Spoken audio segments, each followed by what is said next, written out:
Qual foi a reação do seu pai com a sua saída? Ele ficou bastante triste, mas assim, era não tinha comparação, assim, a tristeza dele com a minha, sabe? O que eu sentia e o que ele sentia. Então, eu acho, assim, que infelizmente o meu pai, ele é uma pessoa digna de dó, porque ele fez muito mal pra mim, pra minha mãe, pro meu irmão. Ele me batia muito, ele batia muito no meu irmão, ele tratava de forma agressiva minha mãe, né? E eu e meu irmão crescia vendo isso, esses tipos de abuso, né? Porque abuso não é só abuso sexual, tem abuso psicológico, verbal, então. E a gente foi crescendo vendo isso, né? E o meu pai sempre humilhando minha mãe, humilhando a gente. E a gente meio que cresceu assim, né?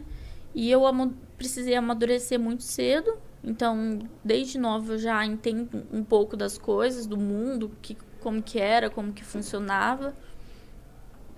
E pra mim foi bem difícil, né? Porque relacionamento pra mim nenhum dava certo, era sempre traição. Aí não podia confiar em amigo, porque teve o problema que eu fui estuprada, né? Eu tinha 17 anos. E eu contei pros meus amigos, né? Eu falei, olha, aconteceu isso comigo. E os meus amigos, eles davam risada. Eles falam, pô, isso não é assunto que se brinca, você tava zoando com a nossa cara. Eu falei, não, eu tô falando a verdade. E eu fui na polícia, a polícia falou, olha, não tem o que a gente fazer. Aí, tipo, ninguém queria nada com nada, ninguém queria me ajudar, eu não tive apoio de amigo. Não deram importância, assim. Minha mãe só chorava, meu pai colocava a culpa na minha mãe, meu irmão falava que era mentira. E eu não tive, assim, não tive um acolhimento, né? A palavra certa, assim, um acolhimento. Então, eu meio que vivi isso sozinha.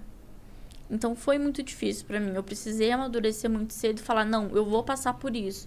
E eu não passei por psicólogo, não passei por psiquiatra, não passei por nada. Eu fui no médico, fiz os exames, tomei muito remédio. Assim, eu quase morri nessa época.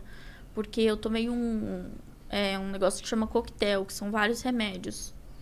E um deles me deu reação, que é a amoxicilina. E deu reação no meu corpo inteiro e eu tive o início de uma parada cardíaca, né? Meu Deus. Então, minha mãe só chorava, ela não conseguia falar comigo. E assim, pra pedir pra me levar no hospital, eu tinha que pedir pra minha vizinha.